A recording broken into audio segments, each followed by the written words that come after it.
Hello friends, welcome to Devbhoomi education. Friends, आज हम यहाँ पे अध्ययन करेंगे विश्व के भूगोल से संबंधित महत्वपूर्ण प्रश्नोत्तरी का। और ये जो क्वेश्चन है फ्रेंड्स, ये आपके सभी एग्जाम के लिए बहुत ही इंपॉर्टेंट है। आज मैंने यहाँ पे लिया है पृथ्वी की आंतरिक संरचना और महाद्वीप एवं महासागरीय नितल की उत्पत्ति। तो ये जो है 2 चैप्टर मैंने लिए हैं। यहाँ से जो भी MCQ बनेंगे वो सभी यहाँ पे लेके आ रखा हूँ। ये वीडियो अगर आपको हेल्पफुल लगेगी तो प्लीज़ आप वीडियो को लाइक शेयर और सब्सक्राइब करना। आपके कितने क्वेश्चन यहाँ पे राइट बन रहे हैं आप जो है कमेंट भी जरूर करना। तो यहाँ पे सबसे पहले देखेंगे क्वेश्चन नंबर 1 है कि पृथ्वी की आंतरिक संरचना के संबंध में सर्वाधिक महत्वपूर्ण जानकारी का स्रोत क्या है। तो हमारा जो राइट आंसर हो ऑप्शन नंबर बी हो जाएगा, भूकंप विज्ञान। सियाल, सीमा तथा नीफे के रूप में भूगर्भ का विभाजन किसके द्वारा किया गया है। तो यहाँ पे जो 2 का राइट आंसर है ये हो जाएगा स्वेस द्वारा। किसके द्वारा? सियाल, सीमा तथा नीफे के रूप में भूगर्भ का जो विभाजन है ये दिया गया है स्वेस के द्वारा। नेक्स्ट क्वेश्चन, क्वेश्चन नंबर है 3। पृथ्वी के धरातल से केंद्र की ओर निम्नलिखित का सही क्रम क्या होगा।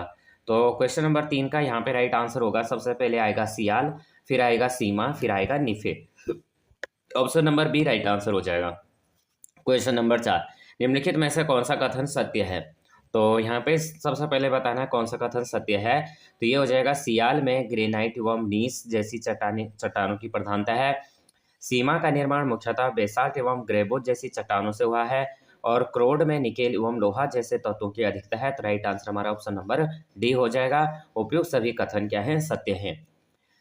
भूपृष्ठ की किस परत से बेसाल्ट चट्टानों की अधिकता है। तो क्वेश्चन नंबर 5 का यहाँ पे राइट आंसर है बी, सीमा। क्या हो जाएगा? सीमा हो जाएगा। पृथ्वी के किस भाग में निकेल और लोहा की प्रधानता है। तो 6 का यहाँ पे राइट आंसर है सी, ये हो जाएगा नीफे। पृथ्वी की सबसे ऊपरी परत के लिए सर्वप्रथम सियाल शब्द का प्रयोग किसने किया। तो 7 का यहाँ पे राइट आंसर है बी, स्वेस। पृथ्वी की 3 सकेंद्री परतों में सब ऊपर से दूसरी परत का नाम क्या है? 8 का। तो 8 का बी राइट आंसर हो जाएगा, सीमा। पृथ्वी के केंद्र में पाए जाने वाला चुंबकीय पदार्थ है। तो 9 का जो राइट आंसर है सी, यह है निकेल। क्वेश्चन नंबर 10, स्वेस ने पृथ्वी के आंतरिक भाग को 3 भागों में बांटा है, उनके विभाजन में नहीं है। तो 10 का यहाँ पे डी राइट आंसर हो जाएगा, सब स्टेटम। क्या है? सब स्टेटम। स्थल मंडल का तात्पर्य क्या है। स्थल मंडल का तात्पर्य है यह है पृथ्वी की बाह्य पपड़ी। क्या हो जाएगा? पृथ्वी की बाह्य पपड़ी स्थल मंडल का तात्पर्य है। स्थल मंडल की मोटाई भूकंपीय तरंगों के आधार पर कितनी मापी जाती है। तो 12 का यहाँ पे राइट आंसर हो जाएगा 100 किलोमीटर। निम्नलिखित में से किस परत को बेरिस्फीयर कहा जाता है। तो 13 का यहाँ पे जो राइट आंसर है ये हो जाएगा पृथ्वी की सबसे आंतरिक परत को। नेक्स्ट क्वेश्चन, धरातल से भूगर्भ की ओर जाने पर गहराई के साथ तापमान वृद्धि की दर क्या है। तो 14 का यहाँ पर सी राइट आंसर हो जाएगा 1 डिग्री सेल्सियस प्रति 32 मीटर। क्या हो जाएगा? धरातल से भूगर्भ की ओर जाने पर गहराई के साथ जो है तापमान में जो वृद्धि होती है 1 डिग्री सेल्सियस प्रति 32 मीटर के साथ बढ़ता जाता है। पृथ्वी के आंतरिक संरचना के अनुसार भूगर्भ का विभाजन भूपटल, मेंटल तथा कोर में किया गया है। यह विभाजन किसका है। तो 15 का यहाँ पे राइट आंसर है डी, ग्रांट का। निम्नलिखित में से कौन सा कथन यहाँ पे असत्य है। असत्य हमें बताना है। तो भूपटल द क्रस्ट की औसत मोटाई लगभग 33 किलोमीटर है। महाद्वीपीय भाग में भूपटल की मोटाई अधिक है, जबकि महासागरीय भाग में छिछला है। महाद्वीपीय भूपटल मुख्यतः ग्रेनाइट चट्टानों से निर्मित है और महासागरीय भूपटल की तुलना में महाद्वीपीय भूपटल का घनत्व अधिक होता है। तो 16 का यहाँ पे राइट आंसर है डी, ये हो जाएगा महासागरीय भूपटल की तुलना में महाद्वीपीय भूपटल का घनत्व अधिक है। तो ये क्या हो जाएगा? असत्य हो जाएगा। महासागरीय सतह का निर्माण किस प्रकार की चट्टान से हुआ है। तो 17 का यहाँ पे जो राइट आंसर है बी हो जाएगा, बेसाल्ट चट्टान से। नेक्स्ट क्वेश्चन, मेंटल के संबंध में निम्नलिखित में से कौन सा कथन असत्य है। तो क्वेश्चन नंबर 18 का यहाँ पे राइट आंसर होगा बी हो जाएगा, इसका संपूर्ण भाग प्लास्टिक की अवस्था में। कैसा है? इसका संपूर्ण भाग प्लास्टिक की अवस्था में है। तो ये क्या है? असत्य हो जाएगा। अब सत्य कथन कौन कौन से हैं। इसकी गहराई 35 किलोमीटर से 2900 किलोमीटर तक है। पृथ्वी के आयतन का 83.5% एवं द्रव्यमान का 67.8% भाग मेंटल है और इसका घनत्व 3.0 से लेकर 5.5 तक है। स्थल मंडल यानी लिथोस्फीयर में सम्मिलित है। तो 19 का यहाँ पे जो राइट आंसर हो जाएगा option number C right answer हो जाएगा, ऊपरी भूपटल, निचली भूपटल तथा मेंटल का ठोस ऊपरी भाग। स्थल मंडल का विस्तार कितने किलोमीटर की गहराई तक है। तो 20 का यहाँ पे जो राइट आंसर बनेगा बी हो जाएगा। क्या हो जाएगा? 100 किलोमीटर। निम्न में से किसको व्हाइट ऑफ द अर्थ कहा जाता है। 21 का यहाँ पे राइट आंसर होगा बी, मेंटल को। मेंटल में निम्नलिखित में से किन तत्वों की प्रधानता होती है? तो 22 का यहाँ पे सी राइट आंसर हो जाएगा, सिलिका और मैग्नीशियम। क्या हो जाएगा? सिलिका और मैग्नीशियम हो जाएगा। पृथ्वी के कुल द्रव्यमान का लगभग कितना प्रतिशत मेंटल में पाया जाता है? तो 23 का सी राइट आंसर हो जाएगा, 68%। मोहो असंबद्धता स्थित है, मोहो असंबद्धता स्थित है, तो 24 में यहाँ पे राइट आंसर है, ए हो जाएगा। क्रस्ट तथा मेंटल के बीच पृथ्वी की क्रोड मुख्यतः डैश से बनी है? तो यहाँ पे जो 25 है इसका राइट आंसर हो जाएगा सी, निकेल एवं लोहा। पृथ्वी की जो क्रोड है वो मुख्यतः निकेल और लोहा से बनी हुई है।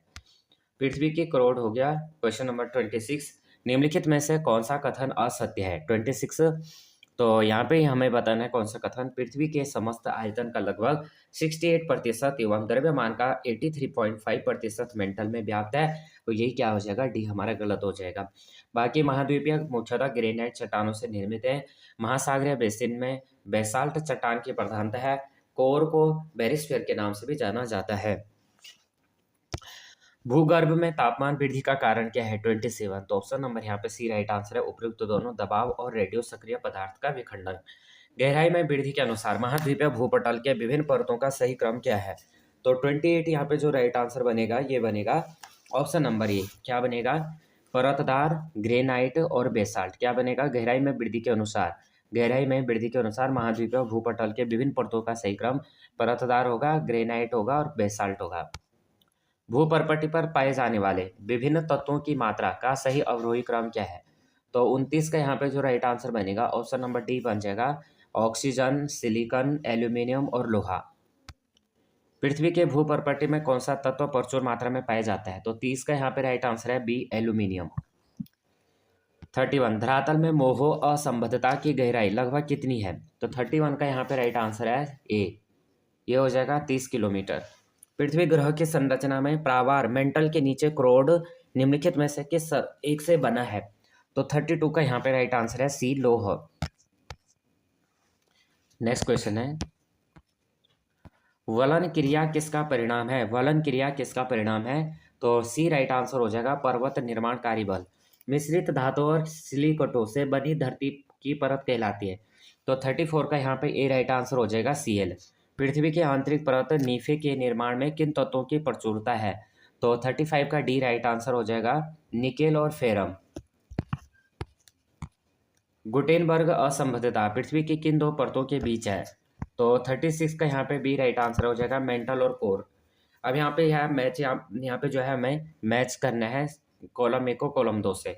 तो सबसे पहले कहा गया है कि ऑक्सीजन, तो ऑक्सीजन कितनी प्रतिशत है? फिर है सिलिकॉन, फिर है एल्यूमिनियम और उसके बाद आ जाता है आयरन। तो 37 सबसे पहले हमारा जो होगा,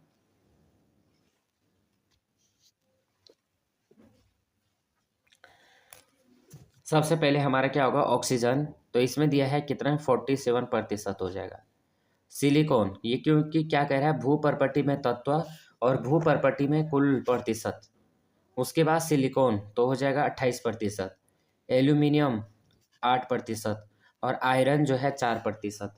तो हमारा जो राइट आंसर बनेगा इसमें ऑप्शन नंबर डी हो जाएगा। अब यहाँ पे हम जो है महाद्वीप और महासागर से संबंधित इनकी क्वेश्चन देख लेते हैं। तो सबसे पहला क्वेश्चन है, महाद्वीप और महासागर किस श्रेणी के उच्चावच है? तो राइट आंसर हो जाएगा प्रथम श्रेणी। पृथ्वी के धरातल के कितने प्रतिशत भाग पर महाद्वीपों का विस्तार पाया जाता है? तो यहाँ पे राइट आंसर है बी, 29.2%। महाद्वीपीय प्रभाव सिद्धांत के प्रणेता हैं? तो यहाँ पे सी 3 का राइट आंसर हो जाएगा बी। क्या हो जाएगा? वैगनर। क्या हो जाएगा? वैगनर हो जाएगा। महाद्वीपीय प्रभाव सिद्धांत के प्रणेता वैगनर है। कार्बोनिफेरस युग में विश्व में संपूर्ण महाद्वीप आपस में मिले हुए थे, यह किसकी मान्यता है? तो 4 का यहाँ पे जो राइट आंसर है ये हो जाएगा वैगनर का। प्लेट विवर्तनिकी सिद्धांत किस वर्ष प्रस्तुत किया गया था? तो 5 का यहाँ पे राइट आंसर है बी, 1960। प्लेट विवर्तनिक सिद्धांत का प्रतिपादन किसने किया था? यहाँ पे एक पूछा गया है किस वर्ष सिद्धांत को दिया गया है और एक पूछा गया है किस वर्ष यहाँ पे प्रतिपादन किया गया। तो जो 6 है यहाँ पे राइट आंसर बनेगा हैरी हेस ने। किसने दिया था? हैरी हेस ने दिया था। वैगनर के अनुसार महाद्वीपीय विस्थापन जिस दिशा में हुआ है वह है। तो 7 का यहाँ पे बी राइट आंसर हो जाएगा, भूमध्य रेखा व पश्चिमी। क्वेश्चन नंबर 8, वैगनर के अनुसार पेंजिया का विखंडन किस युग में प्रारंभ हुआ था? 8 का यहाँ पे राइट आंसर है सी, कार्बोनिफेरस। वैगनर के अनुसार निम्नलिखित में से कौन सा कथन असत्य है? 9 का राइट आंसर है बी, ये हो जाएगा पेंजिया टेथिस सागर नामक महासागर से घिरा हुआ था। क्वेश्चन नंबर 10, महाद्वीपीय विस्थापन को स्पष्ट करने वाला नवीनतम सिद्धांत कौन सा है? तो 10 का यहाँ पे जो राइट आंसर बनेगा ये बनेगा डी। क्या बनेगा? प्लेट विवर्तनिकी का सिद्धांत। निम्नलिखित में से कौन सी लघु प्लेट नहीं है? 11 का यहाँ पे डी राइट आंसर है, अंटार्कटिका प्लेट। निम्नलिखित में से कौन सी प्रमुख विवर्तनिकी प्लेट नहीं है? 12 का यहाँ पे जो राइट आंसर बनेगा ये नहीं है, सऊदी अरब प्लेट। बाकी अंटार्कटिका तथा चारों ओर के सामुद्रिक plate, Bharat, Australia, New Zealand plate और प्रशांत प्लेट। राइट आंसर हमारा क्या हो जाएगा? ए हो जाएगा। तो यहाँ पे फ्रेंड्स हमने जो टोटल क्वेश्चन करे, ये टोटल क्वेश्चन आपकी जो है 50 के समथिंग क्वेश्चन है। ये वीडियो अगर आपको थोड़ा भी हेल्पफुल लगती है तो प्लीज़ वीडियो को लाइक शेयर और सब्सक्राइब कर देना, बेल आइकन को प्रेस करना। जय हिंद, जय भारत।